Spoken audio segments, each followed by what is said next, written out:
ચાલો તો નેક્સ્ટ દાખલા તરફ જઈએ. સ્વાધ્યાયનો 14.1. નીચેનામાંથી કયા ઉદાહરણો આવર્ત ગતિ દર્શાવે છે? ચલો આપણે એ કહેવાનું છે કે આવર્ત ગતિ કોણ દર્શાવે છે. બરાબર. ચલો એવું કીધું છે કે એક તરવૈયો એક નદીના એક કિનારેથી બીજા કિનારે અને ત્યાંથી પરતની સફર પૂર્ણ કરે છે. સમજો, તરવૈયો જે છે એ નદીના એક છેડેથી એ બીજા છેડે જાય છે અને ફરી પાછી પોતાની મુસાફરી પૂર્ણ કરે છે. અહીંયા મુસાફરી એને પૂર્ણ કરી દીધી.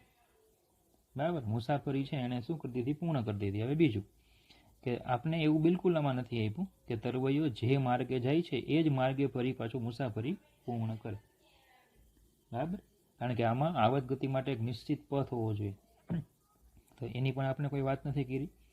બરાબર, તો આથી આ જે ઉદાહરણ છે એને આપણે આવર્ત ગતિ તરીકે લઈ શકશું નહીં. ચલો, એક મુક્ત રીતે લટકાવેલ ગજિયા ચુંબકને તેની NS દિશામાંથી સ્થાનાંતર આપી અને મુક્ત કરવામાં આવે. હવે તમને બધાને ખબર છે કે ગજિયો ચુંબક જે છે હોકાયંત્રની ચુંબકીય સોય એ હંમેશા ઉત્તર દક્ષિણ દિશામાં સ્થિર થાય. બરાબર. હવે જો એને ત્યાંથી તમે ચલિત કરો, જો એ સોયને તમે ત્યાંથી ચલિત કરશો એટલે એ હંમેશા ઉત્તર દક્ષિણ દિશામાં સ્થિર કેમ થાય? કારણ કે ઉત્તર ધ્રુવ ઉપર, ઉત્તર જે ચુંબકનો ઉત્તર ધ્રુવ છે એની ઉપર, બરાબર, પૃથ્વી એ બળ લગાડે છે, દક્ષિણ ધ્રુવ ઉપર બળ લગાડે છે. બંને બળો પરસ્પર વિરુદ્ધ દિશામાં હોય છે.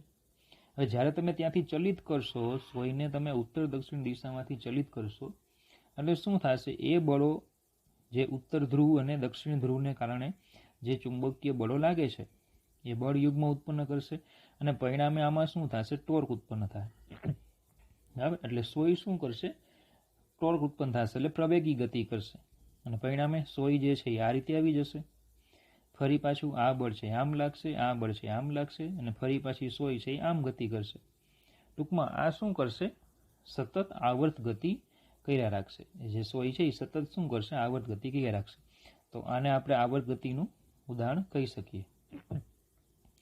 ત્રીજું છે, તેના દ્રવ્યમાન કેન્દ્રને અનુલક્ષીને ચાક ગતિ કરતો હાઇડ્રોજન પરમાણુ.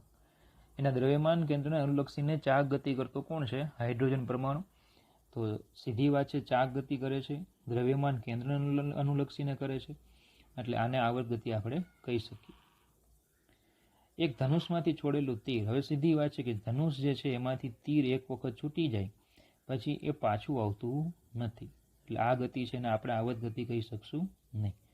તો ટૂંકમાં આમાં શું છે? બી અને સી, બી અને જે સી છે એ બંને ગતિઓ જે છે એ આવર્ત ગતિ છે. તો આવર્ત ગતિ દર્શાવે છે. બી અને સી આવર્ત ગતિ દર્શાવે છે. આપણે આવર્ત ગતિ કોણ દર્શાવે એ આપણે પૂછ્યું હતું, તો બી અને સી જે છે એ આવર્ત ગતિ દર્શાવે છે. ચાલો નેક્સ્ટ છે, ચલો 14.2 છે. નીચેનામાંથી કયા ઉદાહરણો એ સરળ આવર્ત ગતિ દર્શાવે છે અને કયા જે આવર્ત દર્શાવે છે પરંતુ સરળ આવર્ત નથી? ટૂંકમાં આ વખતે આપણે સરળ આવર્ત ગતિ અને આવર્ત ગતિને શોધવાની છે. તો એ પૃથ્વીની ધરીને અનુલક્ષીને તેનું ભ્રમણ. ચલો, પૃથ્વીની ધરીને અનુલક્ષીને તેનું ભ્રમણ, તો સીધી વાત છે, આ તો આપણે ભણી ગયા છીએ ઉદાહરણમાં કે આ તો આવર્ત ગતિ જ છે, એ સરળ આવર્ત ગતિ નથી. ચલો, યુટ્યુબમાં દોલિત થતા પારાના સ્તંભની ગતિ. ચલો, યુટ્યુબ આપણે ભણી ગયા છીએ. યુટ્યુબ જે છે એમાં આપણે પારો ભરી દઈએ તો એક સરખા લેવલ સુધી રહે, પછી તમે એક જે સપાટી છે એને નીચે લઈ જાઓ એટલે આ સપાટી ઉપર આવશે અને જેવું તમે અહીંયાથી એને નીચે લઈ ગયા એ તમે મૂકી દેશો એટલે શું થશે કે આ જે સપાટી છે એ ઉપર નીચે દોલનો કરશે. સેમ આ જે સપાટી છે એ પણ ઉપર નીચે શું કરશે? દોલનો કરશે. બરાબર, તો આને આપણે સરળ આવર્ત ગતિ કહી શકીએ. તો આ સરળ આવર્ત ગતિમાં આવે. એક બોલ બેરિંગને એક લીસી વક્ર વાટકીની અંદર સૌથી નિમ્નતમ બિંદુથી થોડાક ઉપરના બિંદુ પરથી છોડી દેવામાં આવે ત્યારની ગતિ. તો એક વાટકી આપી છે, એક બોલ બેરિંગ છે, અહીંયા છે તળિયે, એને જરાક તમે ઉપર લાવીને છોડી દેશો એટલે સીધી વાત છે કે આ રીતે ગતિ કરશે. આપણે આને સરળ આવર્ત ગતિ લઈ શકીએ. તો સરળ આવર્ત ગતિ છે એ પણ. અને ડી, તેની સંતુલન સ્થિતિને અનુલક્ષીને બહુ પરમાણુ અણુના સામાન્ય કંપનો. બહુપરમાણુ કણુ છે. બહુપરમાણુ કણુના દોલનો ઘણી બધી રીતે થતા હોય અને પરિણામે આને આપણે આવર્ત ગતિ કહી શકીએ, પણ સરળ આવર્ત કહી શકાતી નથી. બહુપરમાણુ કણુ છે તો એના દોલનો તો ઘણી બધી રીતે થાય, આથી આપણે એને આવર્ત ગતિ કહી શકીએ, પણ સરળ આવર્ત ગતિ કહી શકીએ નહીં. બરાબર. તો ચલો, આપણે કીધું હતું કે સરળ આવર્ત ગતિ કોણ દર્શાવે, તો બી અને સી. બી અને સી જે છે એ સરળ આવર્ત ગતિ દર્શાવે છે. બી અને સી સરળ આવર્ત ગતિ દર્શાવે છે, જ્યારે એ અને ડી એ આવર્ત ગતિ દર્શાવે છે. આવર્ત ગતિ દર્શાવે છે. બરાબર. તો ઇઝી દાખલો હતો. ચલો, ત્રીજો છે, આકૃતિએ કોઈ રેખીય ગતિ માટે x-ના 4 આલેખો દર્શાવેલા છે. કયા આલેખો આવર્ત ગતિ દર્શાવે છે, તો ગતિનો આવર્તકાળ શું હશે? એટલે તો એ કહેવાનું કે કયા આલેખો આવર્ત ગતિ દર્શાવે, અને જો આવર્ત ગતિ દર્શાવે તો એનો આપણે કહેવાનો આવર્તકાળ. બરાબર. ચલો, હવે પહેલી વાત તો એ કે આજે આપણે અહીંયા આલેખ આપ્યા છે, એમાં પહેલો આલેખ તમે જુઓ. આ જે પહેલો આલેખ છે એ પહેલા આલેખમાં તો x વિરુદ્ધ t નો આલેખ છે, અને બોલો આ રીતે છે સતત. બરાબર. વેગ જે છે એ સતત વધે છે. x વિરુદ્ધ t ના આલેખના ઢાળ ઉપરથી વેગ મળે તો આનો વેગ સતત વધે છે, મતલબ કે પદાર્થ જે છે એ સતત આગળ ને આગળ ગતિ કરે છે. તો એનો મતલબ કે આ તો આવર્ત જ નથી, આવર્ત ગતિ નથી. ચલો, બીજો આલેખ જે છે એમાં જુઓ, તો બીજો આલેખ જે છે, બરાબર, તો એમાં જો આવર્ત જેવું દેખાય છે, એક સરખા ભાગનું રિપીટેશન થાય છે, એક સરખો ભાગ છે રિપીટેશન થાય છે, તેનો મતલબ કે આ આવર્ત ગતિ છે. આ જે છે એ આવર્ત ગતિ છે. ત્રીજું, તો આમાં તો ગતિ તો થાય છે પણ ગમે તેમ પુનરાવર્તન પામે. ગમે તેમ પુનરાવર્તન થતું હોય તો એને આવર્ત ગતિ કહેવાય નહીં. ચોક્કસ સમય અંતરાળમાં પુનરાવર્તન પામે તો આને પણ આવર્ત ગતિ કહેવાય નહીં. તો આ પણ આવર્ત ગતિ નથી. અને ડી તો દેખાય છે સાઇન જેવો વક્ર છે, એટલે આવર્ત ગતિ છે. હવે કીધું છે કે જેમની આવર્ત ગતિ હોય એનો આવર્તકાળ કેટલો એ પણ કહેવાનું. જે આવર્ત ગતિ દર્શાવે તેનો આવર્તકાળ ગોતો. તો આપણે જે આ જે આલેખ આપ્યો છે આપણે બી, એ આવર્ત ગતિ દર્શાવે છે, તો એનો આવર્તકાળ આપણે જોઈએ. તો અહીંયાથી જો આ ગતિનું પુનરાવર્તન આપણે લઈએ તો એ ફરી પાછી અહીંયાથી પુનરાવર્તન પામે. તો સીધી વાત છે કે આટલું 1 સેકન્ડ, આટલું 1 સેકન્ડ, તો એનો આવર્તકાળ 2 સેકન્ડનો હોય. સેમ અહીંયાથી જો ગતિ આપણે લઈએ તો અહીંયાથી પુનરાવર્તન પામે તો આવર્તકાળ કેટલો હોય? આ 1 સેકન્ડ, આ 1 સેકન્ડ, તો આવર્તકાળ થઈ 2 સેકન્ડનો. તો ગતિનો આવર્તકાળ કેટલો છે? 2 સેકન્ડનો આવર્તકાળ આપણને મળે છે. બરાબર. ચાલો, તો આ થઈ ગયું દાખલો. ચોથો છે, નીચેના સમયના વિધેયોમાંથી કયા સરળ આવર્ત અને આવર્ત પરંતુ સરળ આવર્ત ન હોય અને સી બિન આવર્ત હોય એ આપણે ગોતવાના છે. આવર્ત ગતિના દરેક કિસ્સામાં આવર્તકાળે આપણે શોધવાનું. તો ચલો, પહેલાં તો જે વિધેય આપ્યા છે એમાં સરળ આવર્ત સાબિત કરવું હોય તો આપણે ખબર છે કે એનું જે સમીકરણ છે એ cos omega t plus phi કે માઇનસ ફાઈ એના જેવું આપણે સમીકરણ લાવવું પડે. તો પહેલાં આપણે આપ્યું છે sign omega T minus cos omega T. તો પહેલાં તો આને નામ આપી દો. એફ ઓફ ટી બરાબર sign omega T minus cos omega T. બરાબર. ચાલો, તો સીધી વાત છે કે સાઇન અને કોસાઇન વાળું વિધેય છે, એટલે આપણે જે આ વિધેય આપ્યું છે એ સરળ આવર્ત ગતિ દર્શાવે જ છે. સરળ આવર્ત ગતિ દર્શાવે છે. હવે આનું મેથેમેટિક્સ એ આપણે ઉદાહરણના એક દાખલામાં તમને આખું સાબિત કરાયું છે. બરાબર. ઉદાહરણનો દાખલો છે એમાં 2 વડે ગુણો અને 2 વડે ભાગો એવું કરીને આખું મેથેમેટિક્સ એમાં લખેલું છે. બરાબર. એ મેથેમેટિક્સ તમારે અહીંયા એડ કરવાનું છે. 2 વડે ગુણો અને 2 વડે ભાગો. ઉદાહરણનો આપણે એક દાખલો છે એ દાખલામાં, બરાબર, આ જે ગતિ છે એના વિશે આપણે આ સમીકરણ જે છે એના વિશે આપણે માફ કરજો, √2 વડે ગુણો અને √2 વડે ભાગો. એક કામ કરીએ, અહીંયા કરી જ નાખીએ. જો અને √2 વડે ગુણો અને √2 વડે ભાગો. 1/√2 sign omega T minus 1/√2 cos omega T. F of T. તો ઉદાહરણ 14.3 છે, ઉદાહરણ 14.3 એમાં આ વિધેય આપણે સાબિત કર્યું જ છે. એટલે સમીકરણ તમને મળશે √2. ચલો અહીંયા cos π/4 sin ωt minus sin π/4 cos ωt. તો તમને સૂત્ર કીધેલું sin આલ્ફા વત્તા બીટા બરાબર sin આલ્ફા cos બીટા વત્તા cos આલ્ફા sin બીટા, અને અહીંયા માઇનસ હોય તો અહીંયા માઇનસ આવે. તો આ જે છે એ સમીકરણમાં આ આલ્ફા થઈ જાય, આને બીટા કહી દઉં, બરાબર.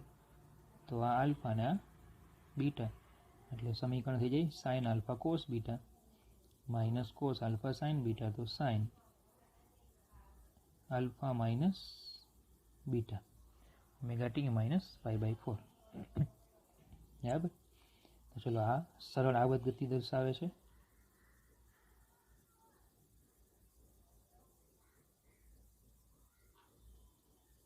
આ જે છે એ સરળ આવર્ત ગતિ દર્શાવે છે, અને એનો આવર્તકાળ જો આપણે જોતો હોય તો ઓમેગા છે, તો 2π/ω એનો આવર્તકાળ છે. અને પ્રારંભિક કળા ફાઈ છે -π/4.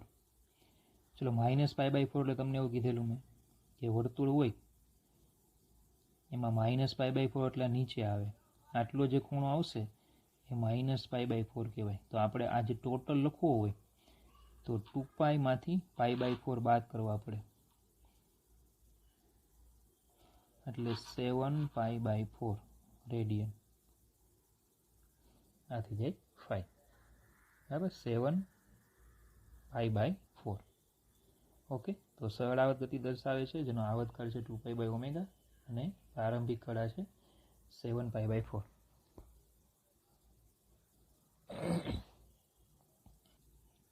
ચાલો નેક્સ્ટ છે sin ક્યુબ ωt. હવે સમજો અહીંયા ત્રિકોણમિતિનું એક સૂત્ર આપણે ધ્યાનમાં લેવાનું છે કે sin 3a બરાબર 3 sin a minus 4 sin cube a. એમાંથી 4 sin ક્યુબ એને કરતા બનાવો તો 3 sin a minus sin 3a લખાય. તો sin ક્યુબ a બરાબર 3/4 sin a minus 1/4 sin 3a. ચલો ત્રિકોણમિતિનું સૂત્ર છે, બરાબર. મેથ્સ વાળા આવી ગયું, બાયોલોજી વાળા યાદ રાખવાનું. તો આપણે જે વિધેય આપ્યું છે અહીંયા એ sin ક્યુબ ωt છે, તો આને આપણે આમ લખી શકીએ 3/4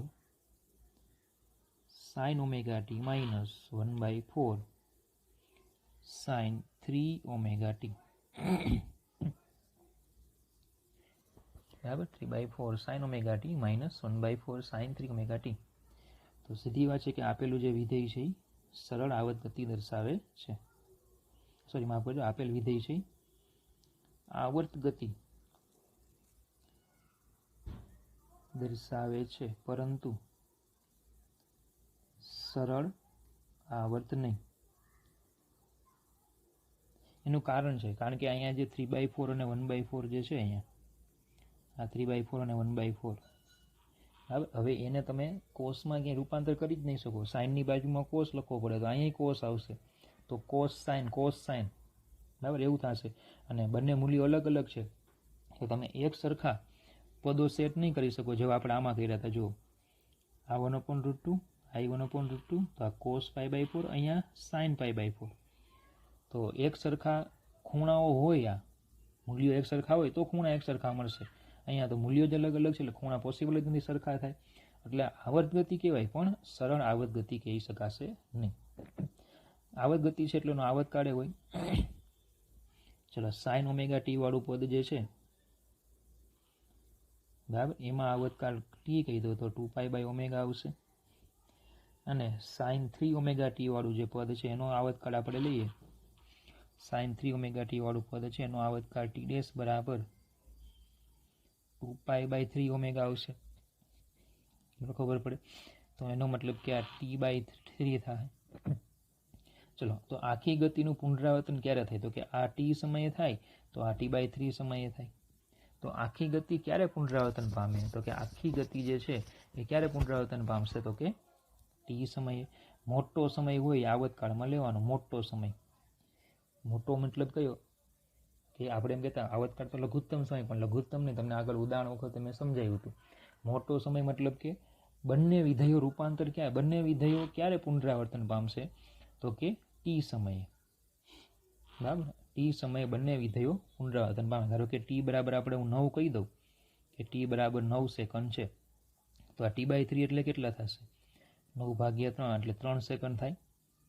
તો જો હું 3 સેકન્ડ લઉં તો ખાલી આનું જ પુનરાવર્તન થાય, આ તો બાકી રહી જાય, કારણ કે એ તો 9 સેકન્ડમાં પુનરાવર્તન પામે.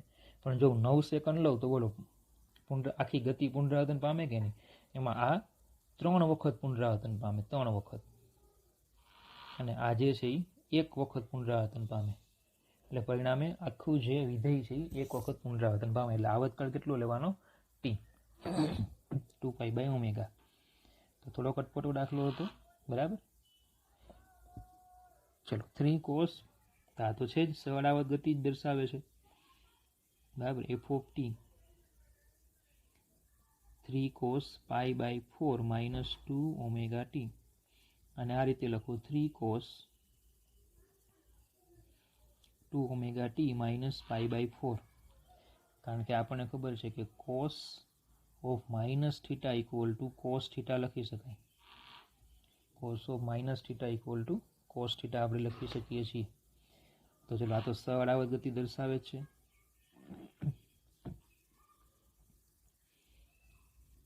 તો એનો આવર્તકાળ કેટલો? તો કે 2π/2ω, કારણ કે અહીંયા 2ω છે, બરાબર. ચાલો, અને પ્રારંભિક કળા કેટલી? phi બરાબર -π/4, અને -π/4 એટલે 2π - π/4 કરવાનું, એટલે 7π/4 રેડિયન. ઓકે, આ તો ઇઝી દાખલો હતો. ચલો, ચોથું છે cos ωt વત્તા cos 3ωt વત્તા cos 5ωt. તો સીધું દેખીતું જ ખ્યાલ આવે કે આવર્ત છે, પરંતુ સરળ આવર્ત નથી, બરાબર. કારણ કે એ cos ωt + 5 વાળું પદ આપણે આમાં સેટ જ નહીં કરી શકીએ. તો આવર્ત છે પણ સરળ આવર્ત નથી. આવર્ત હોય તો આવર્તકાળ. તો ચલો, પહેલાં cos ωt વિધેયનો આવર્તકાળ કેટલો? તો 2π/ω. cos 3ωt જો લઈએ તો t' બરાબર 2π/3ω. તો આ t/3 થઈ જશે. અને cos 5ωt નો લઈએ તો t" બરાબર 2π/5ω. તો 2π/ω એટલે t, એટલે આ થઈ જશે t/5. બરાબર. ચાલો, તો સૌથી મોટું કોણ? t, એટલે આવર્તકાળ છે 2π/ω. ચાલો, એની પછી છે એક્સપોનેન્શિયલ. તો વિધેય f of t exp -ω² t², મતલબ કે e⁻² -ω² તે તો તમને આગળ પણ કીધેલું, ઉદાહરણમાં આપણે ભણી ગયા કે આ બિન આવર્ત ગતિ છે, બિન આવર્ત ગતિ છે, કારણ કે આ મૂલ્ય રૂપાંતર નહીં પામે, સોરી પુનરાવર્તન નહીં પામે. e એટલે 2.718. હવે એનો તમે ઘાત જે છે, બરાબર, એ વધારતા જશો, સમય સાથે ઘાત વધારતા જાઓ, બરાબર. તો માઇનસ છે તો છેદમાં આવશે, તો કિંમત જે છે એ બરાબર ઘટતી જશે, પણ પુનરાવર્તન નહીં પામે. એટલે બિન આવર્ત ગતિ છે, એટલે આવર્તકાળની કોઈ ચર્ચા ન હોય. ચલો, આ 1 + ωt + ω² t². અમે આમાં કોસ કે સાઇન એ કંઈ નથી કોસ કે નથી સાઇન, મતલબ કે આ બિન આવર્ત ગતિ છે,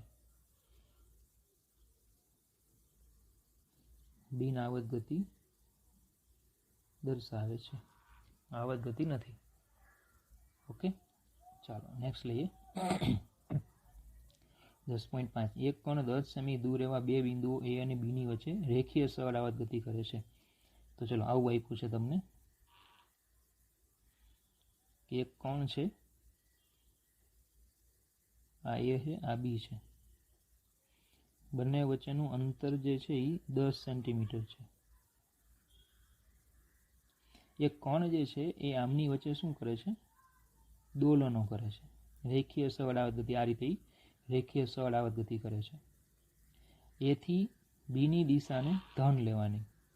ચલો, એ થી બીની જે દિશા છે ને આપણે શું કહી દેવાનું? ધન. તો વેગ, પ્રવેગ અને બળની સંજ્ઞા આપણે કહેવાની. તમને એમાં નીચે અલગ અલગ સ્થાન આપ્યા છે કે પદાર્થ ક્યાં હોય એમ. તો જો આપણે કોષ્ટક જ બનાવી નાખીએ. અહીંયા નીચે કોષ્ટક મેં રેડી કર્યું છે કે પહેલા ધારો કે કોણ જે છે એ ક્યાં છે? એ છેડા ઉપર. હવે એ છેડા ઉપર હોય તો આપણે ભણી ગયા છીએ કે એની આનો વેગ કેવો હોય? 0. અને એ છેડા ઉપર હોય તો સીધી વાત છે કે એ બી તરફ જવાનો હોય, મતલબ કે પ્રવેગ ધન. હવે પ્રવેગ અને બળ, જેવો પ્રવેગ આવે એવું જ બળ આવે, કારણ કે F બરાબર m, એટલે બળ એ ધન. ચલો, બી છેડા પર હોય, અંત્ય બિંદુ આગળ છે એટલે વેગ ફરીથી ત્યાં પણ 0. હવે બી છેડા ઉપર હોય તો એ બાજુ જવાનો હોય એટલે પ્રવેગ ઋણ, બળ પણ ઋણ. ચલો, ત્રીજું છે એ બી ના મધ્ય બિંદુ પર, એ બી ના મધ્ય બિંદુ ઉપર એ તરફની દિશા, અહીંયા એ રહી ગયો છે, એ તરફની દિશા. તો મધ્ય બિંદુ આગળ છે અને એ તરફ જવાનું છે. તો મધ્ય બિંદુ આગળ હોય તો પ્રવેગ 0, બળ પણ 0 થાય. અને એ તરફ જવાનું હોય એટલે નેગેટિવ સાઈડ જવાનો છે એટલે વેગ ઋણ લેવાય. ચલો, બી થી 2 સેમી દૂર એની તરફ જતા, બી થી 2 સેમી દૂર, તો જો અહીંયા સુધી છે ને 5 સેમી હોય, તો બી થી 2 સેમી દૂર એટલે અહીંયા, અને એની તરફ એટલે આમ જાય છે. બરાબર. ચલો, 2 સેમી દૂર. હવે સીધી વાત છે કે અહીંયા બરાબર વેગ તો ઋણ છે <0, કારણ કે અહીંયા વેગ પણ હોય અને પ્રવેગ પણ હોય. પ્રવેગ પણ <0, બળ પણ <0, કારણ કે નેગેટિવ ડાયરેક્શનમાં આવશે. બરાબર. કોણ આ બાજુના ભાગમાં હોય ત્યારે બળ આમ લાગતું હોય, કોણ આ સાઈડના ભાગમાં હોય ત્યારે બળ આમ લાગતું હોય. બરાબર. ચલો, એ થી 3 સેમી દૂર બી તરફ જતા રહો. એ થી 3 સેમી એટલે આ બાજુ લઈએ, અને બી તરફ જતા એટલે આમ જાય છે. તો વેગ ધન જ હોય, ગતિની દિશામાં હોય, અને બળ પણ ધન છે, પ્રવેગ પણ ધન છે. બરાબર. ચલો, એ થી બી થી 4 સેમી દૂર એ તરફ જતા, બી થી 4 સેમી દૂર, તો ફરી પાછું અહીંયા અને એ બાજુ જ જાય છે. એટલે જે હમણાં આગળ પેલું 2 સેમી વાળું ભણી ગયા એ જ રીતે. બરાબર. વેગ ઋણ, પ્રવેગ એ ઋણ, બળ પણ ઋણ. તો ઈઝી દાખલો છે એકદમ. બરાબર. ચલો, હંમેશા આટલું યાદ રાખવાનું એમ કે આ બાજુનો સેક્શન હોય ને આ બાજુનો સેક્શન, એમાં બળ જે છે ને હંમેશા આ દિશામાં હોય, પ્રવેગ એ આ દિશામાં હોય. અને આ બાજુનો જે સેક્શન છે ને, બરાબર, એમાં બળ અને પ્રવેગ હંમેશા આ બાજુ હોય. વેગ તો ગતિની દિશામાં હોય, વેગ જે છે એ ગતિની દિશામાં હોય. બરાબર. ચાલો, નેક્સ્ટ દાખલો છે. કણના પ્રવેગી અને સ્થાનાંતર x વચ્ચેના નીચેના સંબંધોમાંથી કયા સરળ આવત ગતિ દર્શાવે છે? તમને આ સંબંધો આપ્યા છે, એમાંથી સરળ આવત ગતિ કોણ દર્શાવે છે એ આપણે કહેવાનું. તો પહેલાં તો સરળ આવત ગતિની શરત શું? તો કે f ઇક્વલ ટુ, પહેલાં તો પ્રવેગ જો, સરળ આવત ગતિમાં પ્રવેગનું સૂત્ર શું હતું? -ω²x. એનો મતલબ કે પ્રવેગ પ્રપોઝનલ ટુ -x હોવો જોઈએ. એ સરળ આવત ગતિ દર્શાવે છે. તો આમાં જો ચેક કરો, આ પ્રવેગ આ x, તો એ પ્રપોઝનલ ટુ x છે એટલે નહીં આવે. આ પ્રવેગ આ x, તો એ પ્રપોઝનલ ટુ -x² છે એટલે આ નહીં આવે. ચલો, આ a અને આ x, તો એ પ્રપોઝનલ ટુ આગળ માઇનસ છે એટલે છે. આ a અને x3, તો એ પ્રપોઝનલ ટુ x³ છે એટલે આ નહીં આવે. તો બોલો, સરળ આવત ગતિ કોણ દર્શાવે? ખાલી c. સરળ આવત ગતિ દર્શાવે છે, ખાલી c જે છે એ સરળ આવત ગતિ દર્શાવે છે. એની પછી છે સરળ આવત ગતિ કરતા કણની ગતિને સ્થાનાંતર વિધેય x (t = a cos ω t + phi) દ્વારા વર્ણવવામાં આવે છે. એટલે તમને x નું સૂત્ર આપ્યું છે, x (t = a cos ω t + phi). જો કણનું પ્રારંભિક એટલે કે t = 0 સમયે સ્થાન એટલે x(0) 1 સેમી, બરાબર. પ્રારંભિક શરત આપણે એને કહી દઈશું, પ્રારંભિક શરત એટલે કે ટી બરાબર 0 સમયે એક્સ ઓફ 0 એ 1 સેમી છે અને પ્રારંભિક વેગ એનો ઓમેગા છે. તો વી ઓફ 0 બરાબર ઓમેગા સેમી પર સેકન્ડ છે. તો તેનો કંપ વિસ્તાર અને પ્રારંભિક કળ આપણે શોધવાના છે. તો આટલે સુધી રકમ રાખીએ. ચલો, કોણીય આવૃત્તિ આપી છે આપણને પાઈ. કોણીય આવૃત્તિ કેટલી છે? પાઈ. એટલે ઓમેગા બરાબર પાઈ સેકન્ડ ઇનવર્સ છે. અહીંયા સુધી રકમ આપણે રાખીએ. પહેલાં આપણે કેટલી વસ્તુ ગોતવાની છે? કંપ વિસ્તાર ગોતવાનો છે અને પ્રારંભિક કળા એટલે એ અને ફાઈ ગોતવાના છે.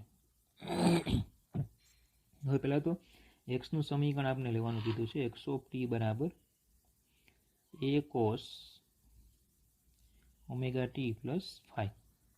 હવે આની ઉપરથી મને વેગનું સમીકરણ મળે પહેલાં તો, કે વી ઓફ ટી બરાબર d x of t by d t. ચલો, તો એ કોસનું વિકલન બરાબર સાઇન ખૂણો હોય તે બેઠું ઓમેગા ટી પ્લસ ફાઈ, અને ઓમેગા ટી પ્લસ ફાઈનું ફરીથી વિકલન તો ઓમેગા. તો આવશે A omega sine omega t plus phi. ચલો, આ વી ઓફ ટી થઈ ગયા. આ સમીકરણ નંબર 2. હવે જે પ્રારંભિક શરતો આપણને આપી છે એનો આપણે ઉપયોગ કરીએ. તો સમીકરણ 1 જે છે, સમીકરણ 1માં ટી બરાબર 0 અને એક્સ ઓફ 0 બરાબર 1 લેવાના. ચલો, સમીકરણ 1માં આ સમીકરણ 1 આપણું છે. ચલો, એમાં શું કરવાનું? એક્સ ઓફ ટી બરાબર 0 મૂકો પહેલાં, એટલે એક્સ ઓફ 0 એ કોસ ફાઈ થઈ જશે. ટી 0 મૂકી દો એટલે, અને એક્સ ઓફ 0 બરાબર 1 મૂકવાના. તો 1 બરાબર એ કોસ ફાઈ. તો મને ત્રીજું સમીકરણ મળે. ચલો, હવે સમીકરણ નંબર 2માં શરતો મૂકવાની.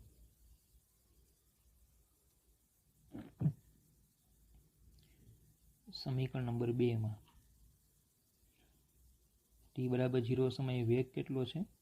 Omega semi second inverse. ચલો, સમીકરણ નંબર 2માં મૂકો. પહેલાં ટી બરાબર 0 મૂકો, એટલે ટીની જગ્યાએ 0, v of 0 A omega sine. ટીની જગ્યાએ 0 મૂકો એટલે ફાઈ. વી ઓફ 0 બરાબર omega A omega sine phi. Omega omega cancel. તો એ સાઇન ફાઈ બરાબર 1, અને કહી દેવાનું 4. ચલો, હવે સમીકરણ 3 અને 4 આપણા મુખ્ય સમીકરણો થઈ ગયા. સમીકરણ 3 અને 4. ચલો, તો એક કામ કરીએ, વર્ગોનો સરવાળો કરીએ. એ સ્ક્વેર કોસ સ્ક્વેર ફાઈ વત્તા એ સ્ક્વેર સાઇન સ્ક્વેર ફાઈ બરાબર 1 સ્ક્વેર પ્લસ 1 સ્ક્વેર. તો બોલો, આ એ સ્ક્વેર થઈ જાય. સાઇન સ્ક્વેર વત્તા કોસ સ્ક્વેર 1 એટલે 2. તો એ બરાબર √2 સેન્ટીમીટર. એ ગોતવાનો કીધો હતો. ચલો, બીજું ફાઈ ગોતવાના કીધા છે. તો ફરીથી એ જ બને સમીકરણ. એ સાઇન ફાઈના છેદમાં એ કોસ ફાઈ કરી નાખીએ. તો 1/1 એટલે 1. બોલો, અહીંયા થઈ જશે tan ફાઈ. tan ફાઈ 1 મતલબ કે ફાઈ કેટલા? π/4 રેડિયન. તો આ ફાઈ થઈ ગયા. બરાબર. ચલો, આ એક પૂરો થયો પોર્શન. હવે કીધું છે કે જો કોસાઇન વિધેયના સ્થાને સરળ આવર્ત ગતિને વર્ણવવા માટે સાઇન વિધેય હોય, એને સમીકરણ આપ્યું છે B sine omega t plus phi. તો ઉપયુક્ત શરતો સાથે જ કંપ વિસ્તાર અને પ્રારંભિક. ટૂંકમાં હવે શું કરવાનું? આપણે સમીકરણ બદલી નાખવાનું. ખાલી સમીકરણ કયું લેવાનું? B sine omega t plus phi. તો જો સમીકરણ બદલી નાખ્યું. એક્સ ઓફ ટી બરાબર B sine omega t plus આપણે આપ્યા છે આલ્ફા. ચલો, ફરી પાછું આને સમીકરણ 1 કહી દો. નવી ગણતરી સ્ટાર્ટ કરીએ. ફરીથી વેગ ગોતી લેવાનો. તો B omega cos omega t plus phi omega t plus alpha. ચલો, હવે ફરીથી સમીકરણ 1માં શરતો મૂકી દો. સમીકરણ 1માં ટી બરાબર 0 મૂકી દો, એટલે આપણને એક્સ ઓફ 0 બરાબર 1 મૂકવાના. ચલો, સમીકરણ 1માં ટી હોય ને પહેલાં 0 મૂકી દો. તો ડી સાઇન આલ્ફા. અહીંયા 1 મૂકી દો. તો ડી સાઇન આલ્ફા બરાબર 1. સમીકરણ નંબર 3. ચલો, હવે સમીકરણ 2માં ટી બરાબર 0 સમયે વી ઓફ 0, બોલો વી ઓફ 0 કેટલા હતા આપણી કન્ડિશનમાં? ઓમેગા સેમી પર સેકન્ડ. તો ચલો પહેલાં તો જ્યાં ટી હોય ત્યાં 0 મૂકી દો.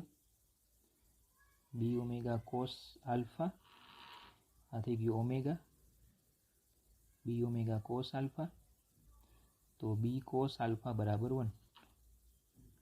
બી કોસ આલ્ફા જે છે બરાબર એના બરાબર શું આવશે? 1 થઈ જશે. અહીંયા એ બરાબર √2 પણ ખરેખર પ્લસ ઓર માઇનસ √2 લખવા જોઈએ. બરાબર, એ બરાબર √2 મળે પણ ખરેખર શું કરવું જોઈએ? પ્લસ ઓર માઇનસ લખવા જોઈએ.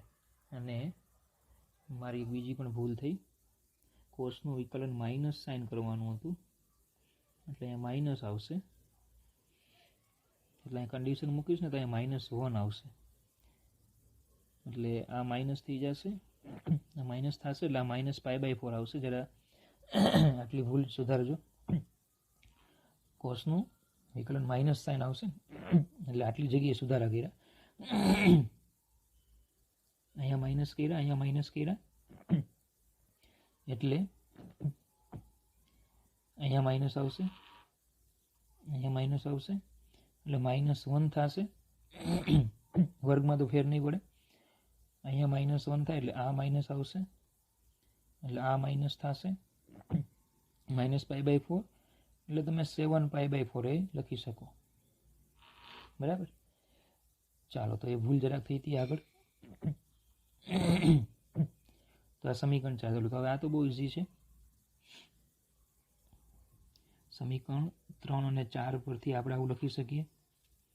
ફરીથી એ જ વર્ગ કરીને સરવાળો, તો b² sin² આલ્ફા વત્તા b² cos² આલ્ફા બરાબર 1 + 1. તો b² બરાબર 2. તો b બરાબર ±√2 સેન્ટીમીટર. અને b sin આલ્ફાના છેદમાં b cos આલ્ફા બરાબર 1 થશે. કારણ કે બંને 1 જ છે ને, પહેલી વખતે પહેલામાં -1 હતા એટલે tan આલ્ફા અહીંયા sin આલ્ફાના છેદમાં cos આલ્ફા એટલે tan આલ્ફા બરાબર 1. તો આલ્ફા બરાબર π/4 રેડિયન.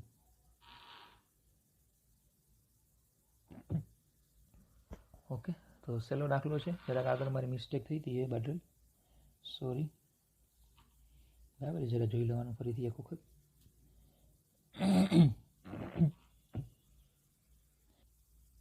ચાલો, એની પછી છે સ્પ્રિંગ બેલેન્સમાં જે સ્કેલ છે તે 0 થી 50 કિલોગ્રામનો છે. મતલબ કે તમે જો સ્પ્રિંગ બેલેન્સ જોયું હોય તો સ્પ્રિંગ બેલેન્સમાં છે ને એક સ્કેલ હોય. હાલો કે આ સ્પ્રિંગ બેલેન્સ હું અહીંયા કહી દેવાને, તો અહીંયા હુક હોય અને આમાં સ્કેલ દોર્યો હોય 0. અહીંયા 0 થી સ્ટાર્ટ થઈ પછી જેટલી સ્પ્રિંગ ખેંચાય એ પ્રમાણે જે છે એ ખેંચાશે. અને અહીંયા 50 કિલોગ્રામ છે. તો આ જે સ્કેલ છે ને એ સ્કેલની લંબાઈ છે જેને ડેલ્ટા એલ કહેવાય. મતલબ કે જો અહીંયા 50 કિલોગ્રામ દળ તમે લટકાવશો અહીંયા, બરાબર, તો એ જે સ્કેલ છે એ 50 સુધી ખસી જશે. અને એ જે ડેલ્ટા એલ આપ્યા છે ને સ્કેલની લંબાઈ 20 સેન્ટીમીટર આપી છે. જો એટલે 20 સેન્ટીમીટરમાં કેટલા તમને દળ આપે? 50 કિલોગ્રામ. બરાબર, એટલે કે જો તમે 50 કિલોગ્રામ દળ મૂકી દો તો સ્કેલ છે એ 20 સેન્ટીમીટર ખેંચાય તો જ 50 બતાવે. બરાબર, આ કાંટા પર લટકાવવામાં આવેલ એક પદાર્થને સ્થાનાંતરિત કરીને મુક્ત કરવામાં આવે તો 0.6 આવર્તકાળ સાથે દોલનો કરે છે. તો આવર્તકાળ આપ્યો છે 0.6 સેકન્ડ. તો આ પદાર્થનું વજન કેટલું હશે? સમજો આ ડેટા જે છે એ સ્પ્રિંગના છે. હવે દળ કયું છે ને ગોતવાનું છે. કે કોઈ એમ દળનો પદાર્થ ધારો કે હું અહીંયા લટકાવી દઉં, કોઈ એમ દળનો પદાર્થ હું લટકાવી દઉં અને પછી એને ખેંચીને મૂકી દઉં એટલે દોલનો કરશે.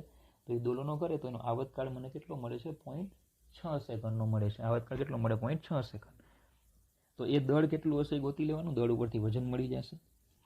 તો પહેલાં જરૂર પડશે સ્પ્રિંગના બળ અચળાંકની. તો જો આપણે અહીંયા 50 કિલોગ્રામ, મેં તમને કીધું 50 કિલોગ્રામ જો દળ મૂકીએ તો સ્કેલ ડેલ્ટા એલ જેટલો ખેંચાય.